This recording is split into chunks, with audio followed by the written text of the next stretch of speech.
Արտուր Խաչատրյան։ Հարցս ուղղում է Նիկոլ Փաշինյանին կամ Արադ Միրզոյանին, ով ցանկանա։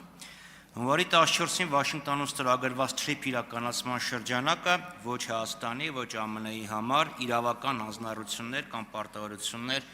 չի պարունակում եւ հետեւաբար չի պարտադիր կատարման բնույթ ունի, վաղը կարող է չեղարկվել, կարող է ամբողջովին փոխվել, բայց քանի որ մեր սեղանին դրված է այս փաստաթուղթը, այս փաստաթղթի վերաբերյալ հարցս տամ։ Օգոստոսի 8-ի երկկողմ հռչակագրում նշված է, որ Հայաստանը Ադրբեջանին տրամադրում է անխոչնդոտ անցման իրավունք, որը իմ գնահատմամբ միջանցք է, փոխարենը Ադրբեջանը Հայաստանին տրամադրում է փոխադարձ առավելություն։ Մեր քննադատությունները եւ հարցերը ուղղված էին հասկանալու համար, թե վերջը այդ ինչ փոխադարձ առավելություն է։ Ասում էիք անցման դիմաց։ Հիմա հունվարի 14-ին այս թուղթը ստորագրվեց, որտեղ TRIP իրականացման շրջանակը մի քիչ ավելի հստակեցվում է։ Բայց որևէ հստակեցում չկա, թե վերջը Հայաստանի քաղաքացիները Ադրբեջանի տարածքով ինչ պայմաններով են օգտվելու։ Արդյոք տեղյակ եք, Ադրբեջանի եւ Միացյալ Նահանգների միջև համանման փաստաթուղթ ստորագրվելու է թե չէ, եւ արդյոք տրամաբանական չէր, որ Վաշինգտոնում էլի 3 նախարար հանդիպեին եւ միաժամանակ այս հարցը լուծում ստանար։ Երկրորդ հարցը էլի այս տրամաբանության մեջ է։ Արդյոք Հայաստանի Հանրապետության քաղաքացիները կարող են Հայաստանում անցնող երկաթգծից օգտվել։ Դիցուկ որևէ մեկը Սյունիքի արևելքից նստի գնացք եւ ասենք ագարակում իջնի։ Եվ երրորդը հարցս շատ նման է պարոն Դանելյանի տված հարցին։ Ուզում հասկանամ, այդ ենթակառուցվածքը, որ անցնում է էներգետիկ, ճանապարհային, մալուխային եւ այլն, դա Հայաստանի էներգետիկ ցանցին միանալու է, թե չէ։ Եվ արդյոք Ադրբեջանի տարածքով մենք նույնպես իրավունք ենք ստանալու դրան համարժեք ենթակառուցվածքներից օգտվել։ Հարցին կպատասխանի Հայաստանի Հանրապետության վարչապետը։ Համեցեք, պարոն Փաշինյան։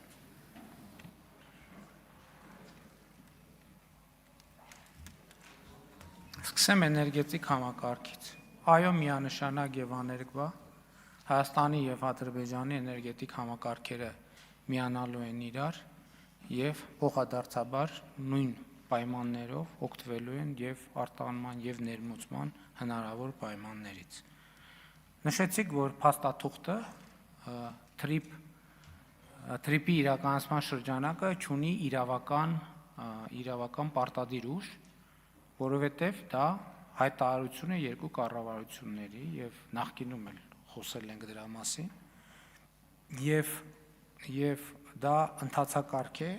հռչակագիրը եղավ, իրավական ընթացակարգը, իրավական շրջանակը, որից հետո արդեն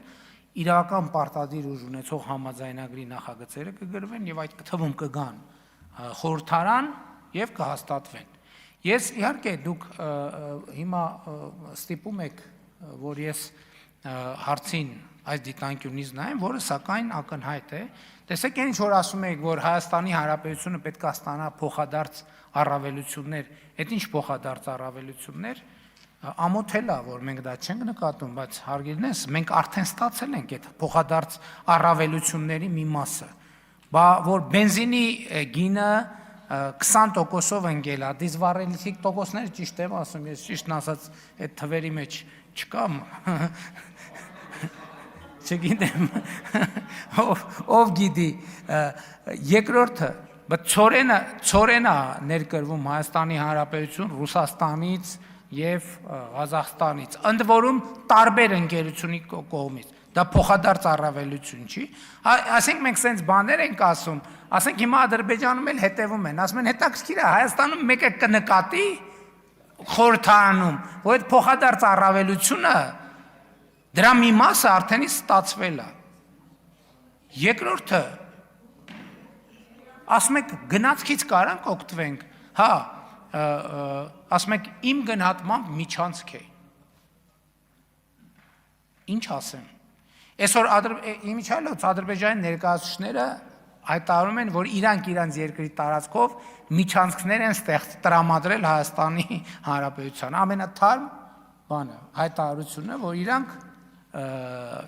միջանցք են տրամադրել մեզ, որովհետև հաջորդը 100 անգամ, 100 չէ, լավ, 10 անգամ գրած է, ինչպես են օգտվելու երկրների ինքնիշխանության, տարածքային ամբողջականության, իրավազորության շրջանակներում։ Եվ Հայաստանը, եւ Ադրբեջանը, երկուսն էլ իրավազորության, տարածքային ամբողջականության, ինքնիշխանության շրջանակներում։ Արձագանք։ Պարոն Փաշինյան, ես փորձեմ հասկանամ իմ հարցեր, ձեր պատասխաններ։ Հիմա իմ սուբյեկտիվ ընկալումը ձեր սուբյեկտիվ ընկալման հետ կարող է չհամընկնի։ Դրա մասին չի խոսք, ես կոնկրետ ասում եմ հարցս։ Ադրբեջանի հետ ամերիկացիները նման թուղթ ստորագրելու են թե չէ, եւ ինչի դա չի արվել միաժամանակ, որը խելամիտ է, եւ այդ թղթով ձեր հարցերի պատասխանները, իմ հարցերի պատասխանները կտրվեն, որտեվ դուք իմ հարցին որևէ պատասխան չտվեցիք։ Փոխարենը տվեցիք մի այլ հարցի պատասխան եւ այլ դիտակետի, որ մենք ասում ենք, որ դուք դեռևս 2001 թվականի մարտին, եթե չեմ սխալվում, մի հոդված էիք գրել, որտեղ ասել էիք, որ միջանցք չտրամադրելը հայ ուժեղության հետևանք է։ Տրամադրենք միջանցք, դա պետքա Թուրքիային եւ ամերիկացիներին, փոխարենը ստանանք փող։ Հիմա մենք տրամադրում ենք միջանցք, դուք կարող եք դրա հետ չհամաձայնվեք, փոխարենը ադրբեջանցիները մեզ անցում չեն տրամադրում, փոխարենը ասում են մեր տարածքով Վրաստանի միջով եկեք մտեք Հայաստան։ Ես ձեզ կոնկրետ հարց եմ տալիս։ Ադրբեջանի տարածքով մենք, խնդրեմ չխանգարել, պարոն Սուքես։ Մենք հատելու ենք, երբ ենք հատելու Ադրբեջանի սահմանը մեր գնացքով, որոնք են լինելու այդ հատման եւ անցման պայմանները, արդյոք ընտեղել է լինելու front office, back office, արդյոք 26%-ն է լինելու Ադրբեջանի սեփականությունը, 74-ը Ամերիկայի, ուզեմ հասկանամ, այդ անցումը ոչ թե փոխադարձ առավելություն, բենզին ավելի էժան կամ ցորեն ավելի վատ կարգի, այլ մենք վերջը ինչ պայմաններով